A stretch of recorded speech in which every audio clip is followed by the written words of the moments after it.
Oh, you gotta be fucking shitting me, dude. Really? What is this fucking rig? This rig right now, dude? What is this?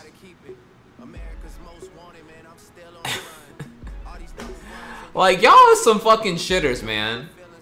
Y'all are some fucking shitters, dude.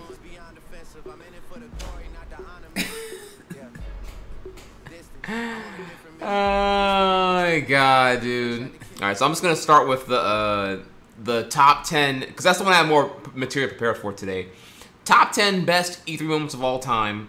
The video I'm gonna show you is pretty generic, and I'm gonna give some extended commentary over the video I'm gonna play to further sell you on those moments, and it includes a bonus clip here. So, alright, so I thought I found greatest E3 moments of all time. This is like some cherry-picked in the last 3 years type of shit right here. I mean, props up for Bethesda having entering the keynote presentation game at E3 and having a banger one in 2015. I do agree it was entertaining and fun. But just to call that conference itself the greatest top 10 moment, is some clickbait trash right here. But we gonna finish the movie though. We gonna see what's up with it. Nintendo used their comedy chops to announce Snake's arrival, having him hide in one of Metal Gear's trademark items, the cardboard box. Now I do want to stop there and emphasize here how legendary this was when Sonic and Snake came to Brawl, because prior to this point you never saw like true third party introduced in Smash. So prior to now, you know, everybody was like dying for Sonic and Tails and Melee with that horrible April Fool's joke from EGM back in 2002.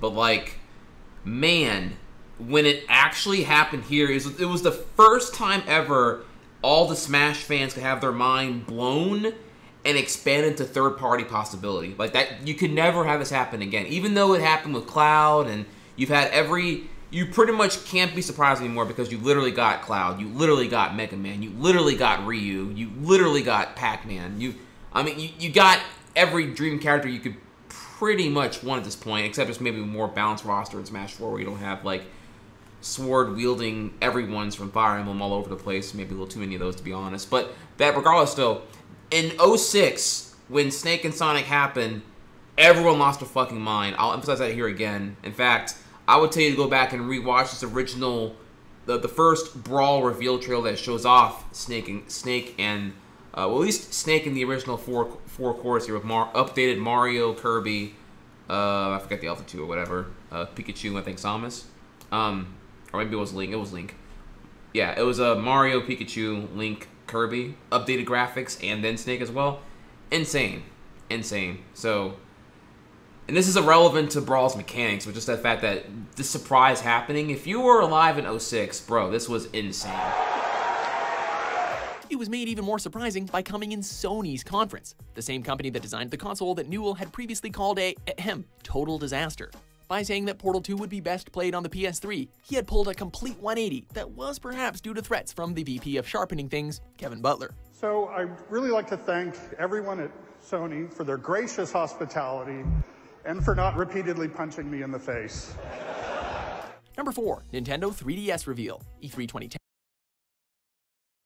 What I want to talk about there is, okay, the order of what's going on here is kind of retarded, stupid. I agree with that. It's a video I've watched before, but I haven't watched it again in a while. So I was like, it was in my likes, and I was like, okay, well, it's a video I liked in the past, so it must be one I thought was worth sharing, but I didn't scan it. I didn't scan it hardcore.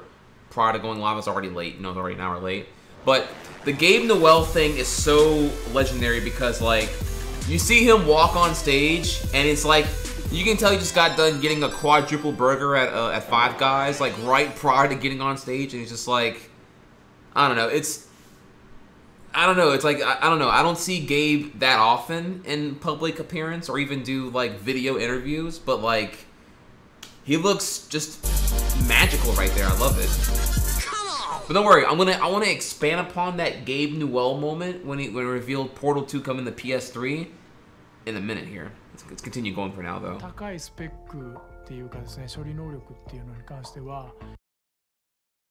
got my mic muted right now, but lol. Anyone else?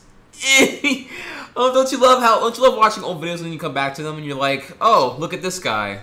Look at this guy. Lol. Lol. Oh my god. Can I get my refund, please? Sorry, I also wanted to pause there and emphasize, too, that the Twilight Princess reveal at E304 was insane. Because while this video here cuts it really quick, the audience reaction is so insane.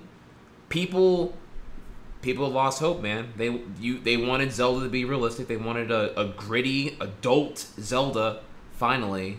And after Wind Waker, which was at the time very divisive to say the least here, you know, to see that huge contrast, because people thought it was going to be forever in that direction, but then you see TP and you're like, oh shit, I'm going to get that edgelord, Linkin Park, dark, Avenged Sevenfold Zelda I've always wanted.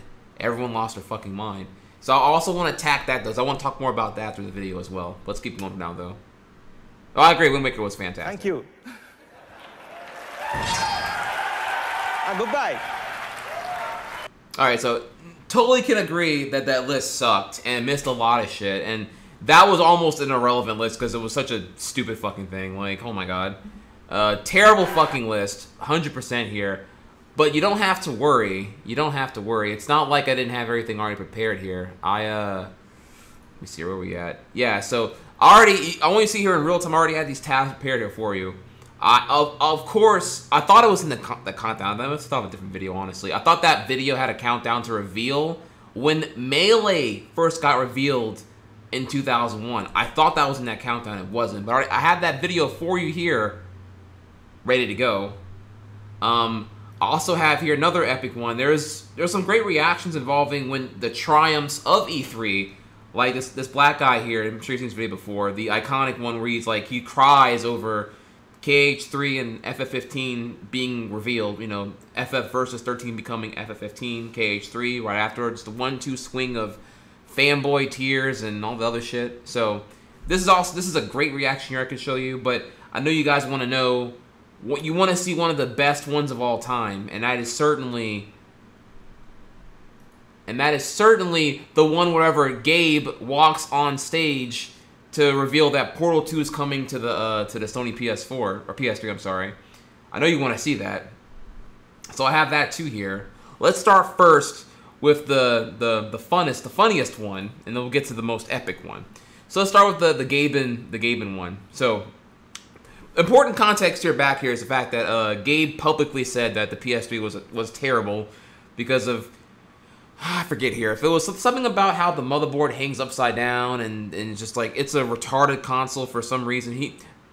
Gabe of Valve publicly shit on Sony for however they engineered the PS3, and they said they would never release anything on PS3. And that was true. They didn't. They actually released, I think it was Left 4 Dead 1 and 2 on Xbox 360. And then when they wanted to pull their PC stuff, where they wanted to update Left 4 Dead 1 or 2 with free content, Microsoft said, listen, can you just charge money for that? Like, you're making all our other games look non-competitive by comparison because you're releasing free shit for your game. We don't really appreciate you charging $0 for your expansion content. We'd feel more comfortable if you did it for $20. And Valve saw that and was like, wait. You're deliberately wanting to neuter the content offering of our product just so that it makes the console babbies not get up in a ruckus because the PCMR is really out here and we're used to that kind of shit? So at that point, they went over to Sony and was like, yo, Microsoft's retarded as fuck. Are you willing to work with us? And at that point, it's game over. And what happened from the conversations of Valve and Sony after Microsoft, make sure you spell that with a $sign here too, after Microsoft refused to give them anything, results in this right here. Let's do it, boys. Let's go in. So this is video 1 of 3, and then Yu-Gi-Oh! Guest has spent the better part of a decade developing some of the most critically acclaimed franchises, and we're really pleased to welcome to the stage for the first time. Stand by for an important announcement from the Aperture Science Emergency Surprise System. Deploying surprise in 3, 2, 1.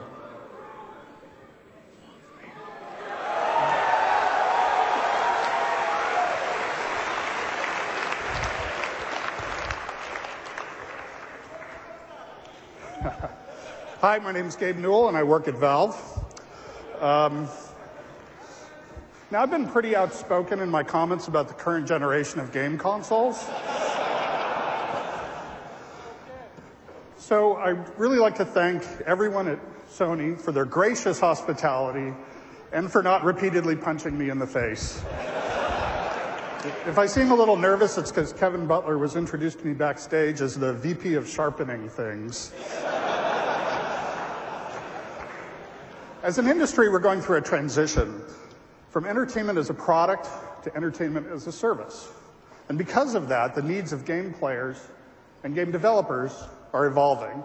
More specifically, it's not just about chips for rendering pixels or calculating nav meshes.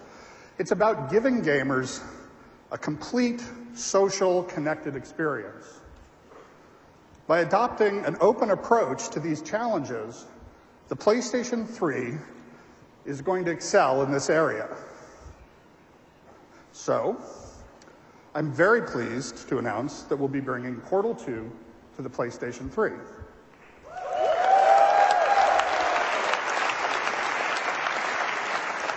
I'm excited that Steam will be part of that experience, and I think that gamers will be delighted with features like Steam Cloud and automatic updates that will make the PlayStation 3 version of Portal 2 the best version on any console.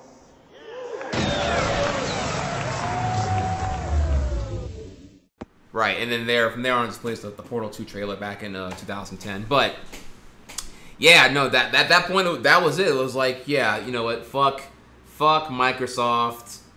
That was it. That shut them up, dude. They went to the Sony camp on the console front, and from there it was GG.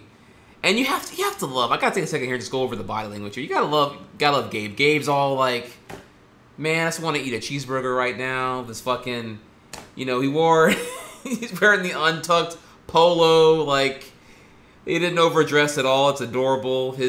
Even his tone is like that of an accessible, like nervous nerd, like we all are on the inside. It's like Gabe is the overlord, and then you see him, and he's like a big teddy bear. You just want to hug him and fucking, I don't know, like make him your Steam friend or some shit.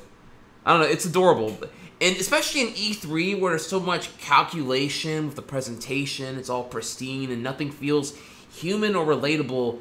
Here's Gabe who like shat on Sony like not even a year ago, and then is like shitting on Microsoft a year later. It has like that vengeance that you as a gamer have. You're like, that fucker, I headshot him, and he fucking gives me that salty DM, and he's like, yo, 1v1 faggot, and then you're like, fuck you, dude, let's fucking, bro, I wish you fucking would accept my, he accepted my lobby request. I'm about to, let me fucking spit some lube here and fuck him in the ass real good. Like, you got that, he just has that gamer vengeance. I love it. Oh, it was so good. I just, fuck Microsoft, you fucking cucks. You already know, dude, I hate Microsoft, but nothing new there.